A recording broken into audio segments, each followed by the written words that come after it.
చందమామ కథ ఆప్తులెవరు. ఒకప్పుడు ధర్మదత్తుడు అనే ఒక వ్యాపారస్తుడు ఉండేవాడు. అతనికి రాజదత్తుడు, ధనదత్తుడు అనే ఇద్దరు కుమారులు. ధర్మదత్తుడు మొదట నిరుపేదే, కానీ అదృష్ట బలం వల్లనూ చాకచక్యం వల్లనూ కోట్లు ఆర్జించాడు. ఈనాడు ధర్మదత్తుని ఓడలు విహరించని సముద్రాలు లేవు, అతని అనుచరులు గాలించని దీవులు లేవు, అతని చేతుల్లో నుంచి మారి లాభం తెచ్చిపెట్టని దినుసులు గాని వస్తువులు గాని లేవు. ధర్మదత్తుడు 50 పైపడ్డాడు. కుమారులిద్దరూ పెద్దవాళ్ళు అయ్యారు. వర్తకపు మెలకువలు తెలుసుకొని తండ్రికి చాలా తోడ్పడుతున్నారు. ఇప్పుడు ధర్మదత్తునికి ఎటువంటి చీకులు చింతలు లేవు. అయినా అతని మనస్సుకి ఏదో వెలితిగానే ఉంటూ ఉన్నది. ఒక రోజున అతనిలా ఆలోచించాడు.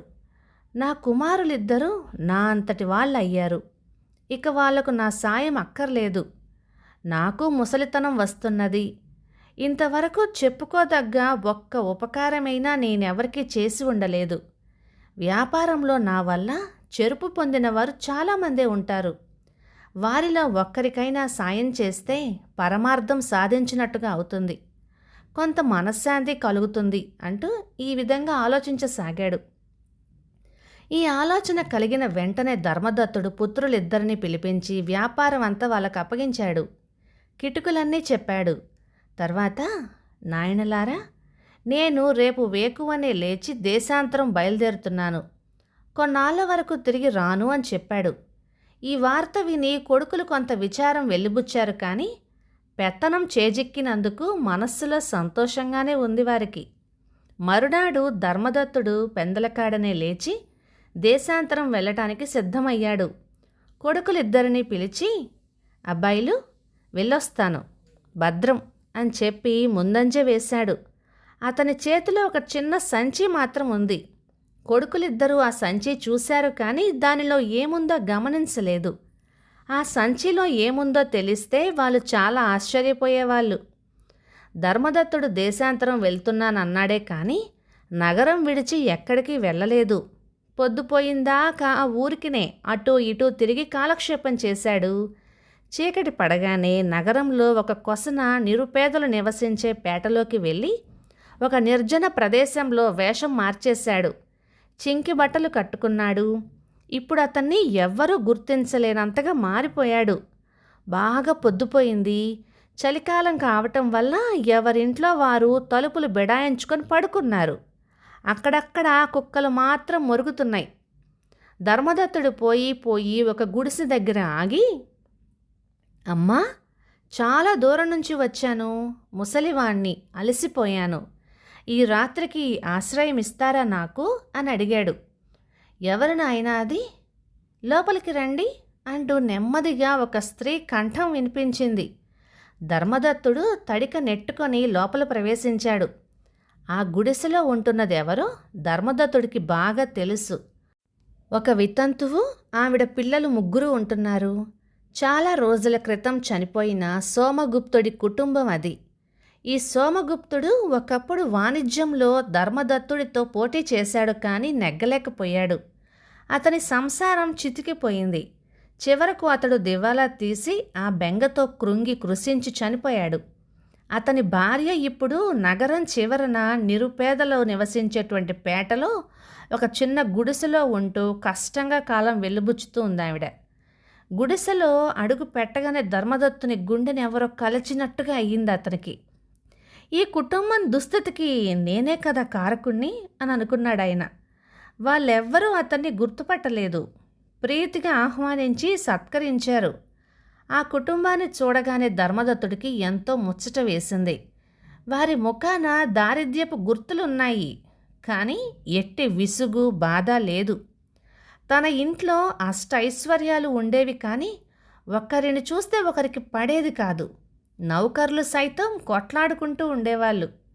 ధర్మదత్తుడు ఆ రాత్రికి వారి ఇంట్లోనే భోజనం చేసి అక్కడే పడుకున్నాడు. పంచభక్ష పరమాన్నాలు లేకపోయినా ఉన్న దాంట్లో లేదనకుండా ప్రీతితో పెట్టారు వారు.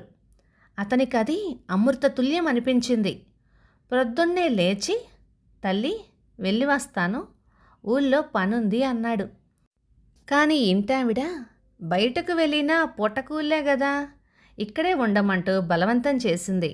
లోలోన సంతోషిస్తూ ధర్మదత్తుడు సరే అన్నాడు. ఇలా 10 రోజులు గడిచాయి. ధర్మదత్తుడు ఆ ఇంట్లోనే తృప్తి మేర ఆతిథ్యం పొందాడు. ఒక రోజున అతడు ఇలా అన్నాడు, నేనెవరినో ఎరక్కపోయినా వెంటనే ఆశ్రయం ఇచ్చారు. నిజంగా మీరు చాలా మంచివారమ్మా అని అన్నాడు. అయ్యో నాయనా, ఎవరైతేనేం, ఒక పూట పెట్టినంత మాత్రాన మా భోగభాగ్యాలు తరిగిపోతాయా అన్నది ఆ ఇంటావిడ. ఎక్కడ ఒక్క పూటమ్మా, నేను 10 రోజుల నుంచి తిష్ట వేశాను అన్నాడతను. అయితే నేను నాయనా, నీకోసం మేము ప్రత్యేకంగా శ్రమపడేదేముంది? ఉన్నదాంట్లోనే ఇంత తింటున్నావు, పడి ఉంటున్నావు. నీవైనా పెద్దవాడివి కదా, ఈ పరాయి దేశంలో ఎక్కడ ఏం తిప్పలు పడతావు అన్నదావిడ. ఇక ధర్మదత్తుడు నిజం చెప్పకుండా ఉండలేకపోయాడు. అతను అన్నాడు, అమ్మా, నేను నిజంగా పరదేశీని కాను, ఈ ఊరివాడినే. నా పేరు ధర్మదత్తుడు. గుర్తుపట్టారా నన్ను ఎప్పుడైనా అని అన్నాడు. ధర్మదత్తుని గురించి వినడమే కానీ ఎన్నడూ చూడలేదు నాయనా. అయినా ధర్మదత్తుడు కోటీశ్వరుడంట కదా, ఈ చింకి బట్టలతో నువ్వు ధర్మదత్తుని అంటే ఎవరు నమ్ముతారు అందావిడ. అప్పుడు ధర్మదత్తుడు సోమగుప్తునికి తనకు వ్యాపారంలో పోటీ జరగటం, సోమగుప్తుడు దివాలా తీయటం, ఆ కథంతా చెప్పాడు. కొన్ని కారణాల వల్ల తన స్థితిగతులు దిగజారిపోయాయని, అందువల్ల తాను ఆశ్రయం వెతుక్కుంటూ వచ్చానని కూడా చెప్పాడు. ఆవిడ పళ్ళెత్తు మాట అనలేదు. ఒక నిట్టూర్పు మాత్రం విడిచి, నాయనా, జరిగిన దానికేం, పెద్ద వయస్సులో ఎక్కడికెళ్ళి మాత్రం ఏం చేస్తావు? మా ఇంటిలోనే ఉండిపో, నీకే లోటు రాకుండా చూస్తాము అన్నది ఎంతో ఆప్యాయంగా. ధర్మదత్తుడు సరేనంటూ ఒక్కసారి మాత్రం నగరంలోకి వెళ్ళి వస్తాను అన్నాడు. ఆ సాయంత్రమే ధర్మదత్తుడు వెంట తెచ్చుకున్న సంచి పట్టుకొని తిరిగి ఇంటికి వెళ్ళాడు. తండ్రిని చూసి రాజదత్త ధనదత్తులిద్దరూ, ఏం నాన్న వచ్చావా? నీ సంగతే రోజు అనుకుంటున్నాము అన్నారు వారు. అందుకు ధర్మదత్తుడు, అత్యవసరమైన ఒక పని తగిలింది, అందుకనే వచ్చాను. వెంటనే ఒక 25,000 కావాలి అన్నాడు. అయ్యో, ఇప్పుడెలా? ఇంటిలో రొక్కం లేదే అని పెద్దవాడు పెదవి విరిచాడు. ఇంత మొత్తం ఇప్పుడెందుకు నాన్న నీకు అని అన్నాడు చిన్న కొడుకు. ఈ మొత్తం నేను ఒకరికిచ్చి సాయపడదలుచుకున్నాను అంటూ సోమగుప్తుని కుటుంబం సంగతంతా చెప్పాడు ధర్మదత్తుడు. ఇది విని అతని కుమారులు మండిపడ్డారు. చెమటోడ్చి సంపాదించిన ధనమంతా ఈ విధంగా కాని వాళ్లకు పంచిపెట్టి గంగపాలు చేస్తావా? లోకంలో ఎక్కడన్నా ఉందా ఇట్లాంటిది అంటూ లేచారు. వాళ్ళ కేకలు విని నలుగురు పోగయ్యారు. అప్పుడు ధర్మదత్తుడు అన్నాడు, అబ్బాయిలు, ఆగ్రహపడకండి. మీకు నేను కోట్లు సంపాదించి ఇచ్చాను, పెంచి పెద్దవాళ్ళని చేశాను. కానీ మీరు నా నిమిత్తం ముష్టి 25,000 ఇవ్వలేకపోయారు. మీ సంగతి నాకు ముందుగానే తెలుసు, అందుకని తగు జాగ్రత్తలోనే ఉన్నాను. ఇదిగో చూడండి అని సంచి విప్పి చూపించాడు. దానిలో లక్షలు ఖరీదు చేసే మణులు, రత్నాలు ఉన్నాయి. కొడుకులిద్దరూ తెల్లబోయారు. అందరూ ఆశ్చర్యపడ్డారు. ధర్మదత్తుడు మాత్రం విచారంగా బయటకు నడిచాడు. ఆ సాయం వేళ వేసటగా తిరిగి వచ్చిన ధర్మదత్తుణ్ణి, చనిపోయిన సోమగుప్తుని భార్య, పిల్లలు ఎంతో ప్రీతితో ఆహ్వానించారు. ధర్మదత్తుడు ఎక్కడకు వెళ్ళి వచ్చింది, ఆ సంచి విషయమై ఎంత రగడ జరిగింది మాత్రం వాళ్లకు తెలియనే తెలీదు. కథ సమాప్తం. ఇక ఈ కథ 1953 ఫిబ్రవరి నెల చందమామలో వచ్చింది. రచయిత్రి పి. నీలవేణి గారు కర్గపురం నుంచి. ఒక చిన్న మాట, తల్లిదండ్రుల నుంచి పిల్లలు ఏమైనా కావాలంటే హక్కుగా అడిగి తీసుకుంటారు. నాన్న నాకు అది కావాలి, అమ్మ నాకు ఇది కావాలి అని. అబ్బాయిలైనా అమ్మాయిలైనా ఎంతో హక్కుగా తీసుకుంటారు పిల్లలు. అదే పిల్లలు పెద్దవాళ్ళు అయినాక, తల్లిదండ్రులు కూడా మరింత పెద్దవాళ్ళు అయినాక, వీళ్ళకి ఏదైనా కావాలంటే పిల్లల్ని అడిగి తీసుకోవటానికి తల్లిదండ్రులు ఇష్టపడరు. ఒకవేళ వీళ్ళు అడిగినా, ఏదో చిన్న చిన్న అవసరాలకు అడిగినా కూడా పిల్లలు ఇవ్వడానికి ఇష్టపడరు.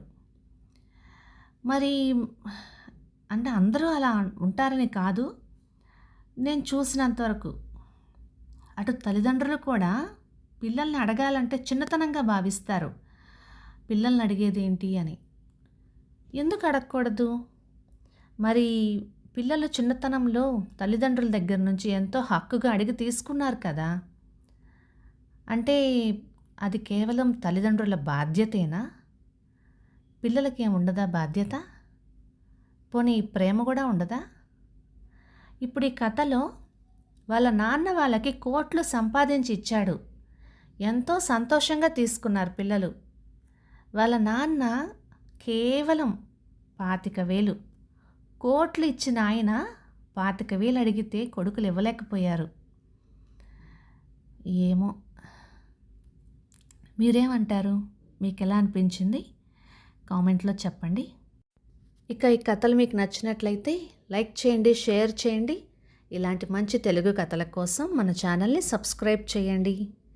మీ అభిప్రాయాల్ని తప్పకుండా కామెంట్ల ద్వారా తెలియపరచండి. Thank you.